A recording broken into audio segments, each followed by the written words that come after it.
Olá, meus queridos, a paz do Senhor Jesus, tudo bem? Eu espero que estejam tudo bem com vocês. Bom dia, boa tarde, boa noite. Para você que entrou nesse vídeo, acessou através de uma rede social ou direto no YouTube do meu canal. Eu peço que, se realmente for ajudar essa reflexão que iremos fazer aqui da Palavra de Deus, se inscreva no canal, ative o sininho de notificações, tá bom? Isso ajuda demais. Então, eu estou numa série de fazer alguns devocionais e eu queria compartilhar com vocês algumas lições de alguns textos da Bíblia que eu estou lendo. E hoje eu li Lucas no capítulo 1, a partir do versículo 5, que fala do sacerdote Zacarias.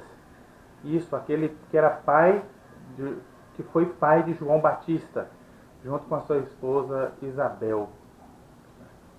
Eu queria ler o texto e depois eu queria pontuar algumas lições, né? O devocional é isso, você faz uma leitura do texto e depois que você lê o texto, você faz uma interpretação e depois faz uma aplicação pessoal. E quem sabe nessas aplicações pessoais que eu estou fazendo, não sirva para você também, tá bom? Vamos ler o texto então? Lucas capítulo 1, a partir do versículo 5, diz assim: Nos dias de Herodes, rei da Judéia, houve um sacerdote chamado Zacarias, do turno de Abias. Sua mulher era das filhas de Arão e se chamava Isabel. Ambos eram justos diante de Deus e viviam irrepreensivelmente. Isso em todos os preceitos e mandamentos do Senhor. E não tinham filhos, porque Isabel era estéril, sendo eles avançados em dias, ou seja, bem idosos. Ora, aconteceu que, exercendo ele diante de Deus o sacerdócio na ordem do seu turno, coube-lhe por sorte. A sorte caiu para que ele exercesse em determinado dia o ofício de sacerdote no templo, segundo o costume sacerdotal, entrar no santuário do Senhor para queimar o incenso. Durante esse tempo, toda a multidão do povo permanecia da parte de fora e estavam orando. E eis que lhe apareceu um anjo do Senhor em pé, à direita do altar do incenso. Vendo Zacarias, ele turbou-se e apoderou-se de grande temor. Disse-lhe, porém, o anjo: Zacarias, não temas, porque a tua oração foi ouvida. E Isabel, tua mulher, te dará à luz a um filho, a quem darás o nome de João. Em ti haverá prazer e alegria, e muitos se regozijarão com seu nascimento, pois ele será grande diante do Senhor. Não beberá vinho nem bebida forte, e será cheio do Espírito Santo, já do ventre materno. Ele converterá muitos dos filhos de Israel ao Senhor seu Deus. Ele irá diante do Senhor no espírito e poder de Elias, para converter o coração dos pais aos filhos, converter os desobedientes à prudência dos justos e habilitar para o Senhor um povo preparado. Então perguntou Zacarias ao anjo: Como saberei isto? Pois eu sou velho e minha mulher avançada em dias. Respondeu, porém, o anjo: Eu sou Gabriel, que assisto diante de Deus, e fui enviado para falar-te e trazer-te essas boas novas. Todavia, você ficará mudo e não poderás falar até o dia em que essas coisas venham a acontecer. Porquanto não acreditastes nas minhas palavras, as quais a seu tempo se cumprirão. O povo estava esperando a Zacarias e admirava-se de que tanto ele estava demorando no santuário. Mas, saindo ele, não lhe podia falar. Então entenderam que ele teve uma visão no santuário, e expressava-se por acenos e permanecia mudo. Mas, saindo ele, não lhe podia falar, e sucedeu que, terminados os dias de seu ministério, voltou para casa. Até aí, esse texto é muito interessante, gente, porque o texto diz que Zacarias e Isabel, eles eram irrepreensíveis diante do Senhor. E eles cumpriam todos os mandamentos do Senhor. Olha lá, todos os preceitos e mandamentos do Senhor, no versículo 6. Então a primeira lição que nós tiramos daqui é que, por mais que as pessoas elas sejam justas diante de Deus, elas cumpram tudo aquilo que foi mandamento do Senhor, preceito do Senhor, isso não isenta elas de passarem por problemas. por adversidades, por provações. Então muitas vezes a gente pensa que estamos blindados, que estamos numa cúpula, num domo, uma espécie de proteção especial, é uma espécie de corpo fechado, como o pessoal usa até essa linguagem em algumas religiões, como se nada fosse nos atingir. E não é verdade. Eu outro dia fui cortar o cabelo e eu estava conversando sobre a Covid-19 com o meu cabeleireiro e ele falou, olha, essa praga não vai pegar em mim, eu estou protegido por Deus. Eu ouvi aquilo ali e tive que falar com ele. Eu falei assim, olha fulano, você tem um conceito errado sobre provações, sobre proteção de Deus. Não significa que algumas adversidades, alguns problemas não possam chegar até a nossa vida. E passado o tempo a gente vê muitos cristãos, né, que pegaram a Covid, como Lázaro, como alguns outros irmãos evangélicos também, que a gente sabe que são fiéis a Deus e que já estão com o Senhor, partiram, né? Não significa que a adversidade nunca vai chegar, por mais santo que você seja, por mais orações que você faça. Então aqui fica a prova de que nós não estamos blindados por nós estarmos no Senhor, por nós estarmos no centro da vontade de Deus. Porque esse casal, eles viviam assim. E aí eu quero chamar a atenção para você, do decorrer aqui do texto, o que acontece, por que eles tiveram essa adversidade. A princípio, Zacarias e sua esposa, como ela era estéril, não podia ter filho, naquela época uma mulher que não tinha filho era muito mal olhada pela sociedade, era muito julgada pela sociedade. Então as pessoas não tinham ela como uma mulher abençoada, vamos dizer assim, mas que pairava sobre ela uma certa maldição, por não dar filho ao seu marido, por não dar filhos ao Senhor. E com certeza por muitos anos, já que o texto diz que eles eram avançados em dias, eles escutavam os burburinhos das pessoas em relação a isso. É muito comum as pessoas olharem para os casais e quando eles não têm filho, ou quando eles têm um dos dois tem uma deficiência, vamos dizer assim, as pessoas ficarem julgando, ficarem falando coisas que elas não entendem, coisas que elas, na verdade, são fruto da sua imaturidade espiritual. São pessoas que não conhecem as Escrituras.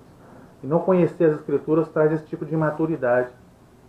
Então, Zacarias ele estava fazendo uma oração ao Senhor há muitos anos, com certeza, pedindo a Deus um filho, até para que sua esposa saísse dessa condição de vergonha perante a sociedade. Porque esse era o sentimento que eles carregavam, com certeza.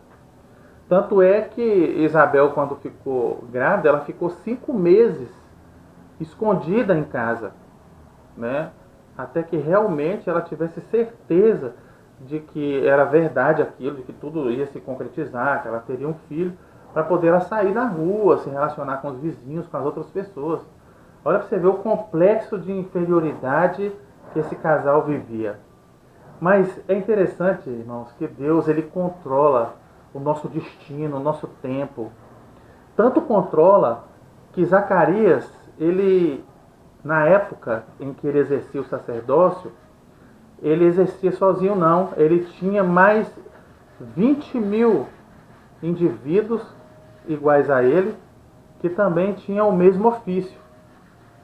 E naquele dia eles lançaram sorte, diz alguns teólogos, alguns historiadores, que alguns sacerdotes passavam a vida inteira, de tanto sacerdote que tinha, porque ele era da linhagem de Arão, e automaticamente quem era da linhagem de Arão exercia o sacerdócio, né? E principalmente ele esperava um filho que exercesse também o sacerdócio, com certeza, mas tinha que ser da linhagem de Arão. Então a gente percebe que Zacarias vivia essa adversidade, mas ele tinha feito uma oração ao Senhor, ele orou ao Senhor várias vezes pedindo um filho.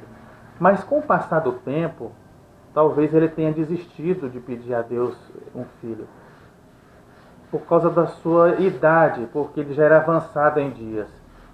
E então, caindo a sorte sobre ele, dentre esses 20.000 sacerdotes, olha como é que Deus controla o nosso destino, ele foi escolhido então para poder entrar no Santo dos Santos, no altar, no Santíssimo Lugar, para queimar incenso ao Senhor.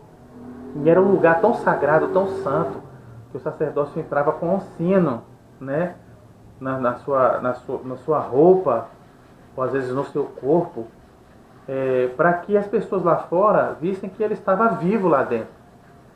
E ele era amarrado uma corda em um dos seus membros, no braço ou na perna, que se o sino parasse de tocar, eles entenderiam o quê? Que o sacerdote entrou naquele lugar em pecado e que provavelmente o Senhor o matou lá dentro, por causa do seu pecado, por causa da sua abominação, vamos dizer assim, que era um lugar santo.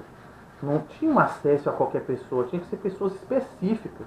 Para você ter uma ideia, quando o sacerdote ele ia fazer esse ofício aqui, uma noite antes, vários outros sacerdotes ficavam em volta dele, lendo a Torá, lendo a palavra de Deus, para que ele não dormisse e por um acaso tivesse algum tipo de sonho inadequado, de tão sério que era a coisa. E então esse homem, Zacarias, esse sacerdote, ele entra no Santo dos Santos e ele tem o privilégio de receber a visita de um anjo, o anjo Gabriel. Já parou para pensar nisso? Você, na sua função religiosa, seja dentro da igreja ou orando no seu quarto, se relacionando espiritualmente com Deus, de repente você vê um anjo. Esse homem viu esse anjo. E não só viu, como falou com ele, e o anjo também falou de volta. Isso é maravilhoso, querido, isso é maravilhoso. Só que, porém, o anjo, quando disse para ele que ele teria um filho, e que o seu nome chamaria-se João, ele então duvidou do anjo. E aqui eu até coloco um título nesse devocional: bênção demais para ser verdade. Às vezes nós estamos nos relacionando com Deus e a gente entra numa rotina. E a rotina é um dos inimigos da espiritualidade. A gente vai sim, louva a Deus, mas o nosso coração já não está mais racional. O culto já não é mais racional. Não é dentro das faculdades racionais nossas, da nossa razão. Às vezes fica só no campo da emoção. Eu me emociono com o louvor, da vontade de dançar, balançar a mão. Mas a gente não está envolvido racionalmente com aquilo ali. Não existe uma regra para que Deus ele responda a uma oração de forma imediata. E talvez quando Zacarias já tinha desistido foi quando Deus resolveu atender a oração dele. Às vezes nós fazemos orações e queremos que Deus responda no estalo de dedo. Mas Deus, ele não é uma varinha de condão que a gente balança como nos desenhos e a coisa acontece como a gente quer. Deus, ele responde às nossas orações, mas como ele quer e no tempo dele. E graças a Deus que é assim, que a Bíblia diz que muitas vezes ele responde até além do que nós pedimos. Isso é maravilhoso, irmão. Deus, na sua infinita sabedoria, às vezes você pede um ovo, né? Você pede você pede uma coisa. Eu estou falando dessa expressão do ovo porque tem uma passagem que diz assim, ó: qual de vós, o filho pedindo um ovo, vocês dão um escorpião? Ou pedindo pão, vocês dão uma pedra? Se vocês sabem dar boas coisas aos seus filhos, quanto mais o Pai que está no céu. Essa palavra é maravilhosa. Muitas vezes nós pedimos errado nas nossas orações, para gastar nos nossos deleites mesmo. Não é para a glória de Deus. Então, nós temos que aprender a esperar. Nós temos que aprender a ter paciência. E aprender de que Deus está ouvindo as nossas orações, por mais tardias que pareça ser a resposta. Muitas vezes também a resposta é não. Vai se passando o tempo e a resposta de Deus é não à sua petição. É como um filho que te pede R$50 para comprar bala. Você olha aquilo e fala: filho, não vou te dar R$50 para comprar bala. Ele não está sabendo discernir o valor. Ele é uma criança, imatura ainda. Então você vai dar R$2, R$5 para ele comprar bala, comprar doce. Mas ele não sabe o que ele está pedindo. E muitas vezes nós estamos assim com Deus. Não sabemos o que estamos pedindo. Às vezes pedimos e nós vamos receber. Mas no tempo de Deus. É Ele que determina o destino das nossas orações. Quando elas vão chegar. Como vão chegar. Através de que vai chegar. Pode ser através de uma pessoa, de uma situação. Enfim. Ou como Zacarias. O próprio anjo de Deus desceu do céu. Olha que interessante. E veio ao encontro dele. E ele não tinha o direito de duvidar, irmãos. Ele estava no Santo dos Santos, ali no lugar santíssimo. Se o ser humano entrando ali, dependendo da sua vida de pecado, ele era morto, Imagine ele duvidar de que aquilo pudesse ser talvez uma manifestação maligna, ou se ele pensasse que aquilo era só uma visão por causa da sua velhice, qualquer outra coisa. Ele não tinha o direito de duvidar. Você crê num Deus que ressuscita mortos. Você crê num Deus real. E talvez a rotina da sua religião, da sua espiritualidade, da forma como você tem servido a Deus, está ofuscando, está apagando a sua forma de orar, de se relacionar com Deus.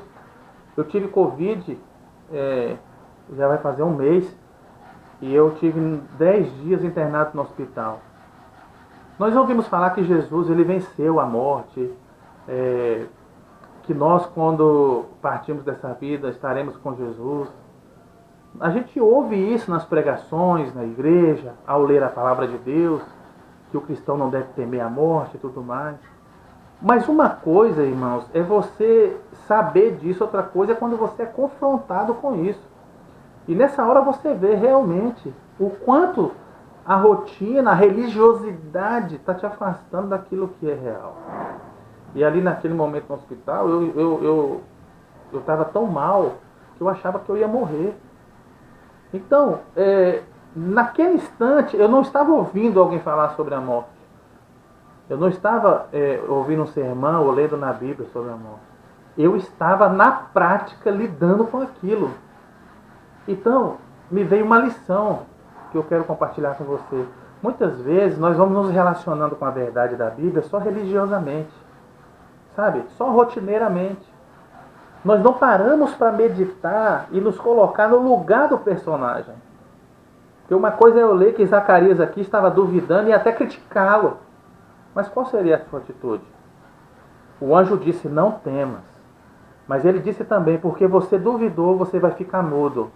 E ao seu tempo você vai voltar a falar. E de fato, Zacarias saiu dali, não pôde responder ao povo mais, foi para casa, ficou muito tempo mudo, até que ele veio a ser questionado a respeito do nome do filho dele. Só ele tinha ouvido do anjo qual era o nome. As pessoas queriam colocar um nome de alguém da família dele, parecido, ou o nome Zacarias, mas ele pegou uma tabuinha e quando ele foi escrever, a voz dele saiu. E todo o povo ficou admirado com aquilo. Eu achei muito interessante isso daqui. Então, ele não tinha o direito de duvidar. Não tinha direito de duvidar. E parece que a dúvida era uma coisa que estava atrapalhando esse casal. Porque Isabel também ficou alguns meses até a barriga dela crescer, até ela ter certeza que podia se manifestar às pessoas de que realmente era real o que tinha acontecido. De que ela verdadeiramente, mesmo sendo idosa, ela teria um filho. Nunca duvide de Deus. Você pode duvidar do seu filho, você pode duvidar dos seus pais, você pode duvidar dos seus amigos. Mas nunca duvide de Deus. É necessário que aqueles que se aproximam de Deus se aproximem com fé, porque isso agrada a Deus. Nós precisamos entender isso.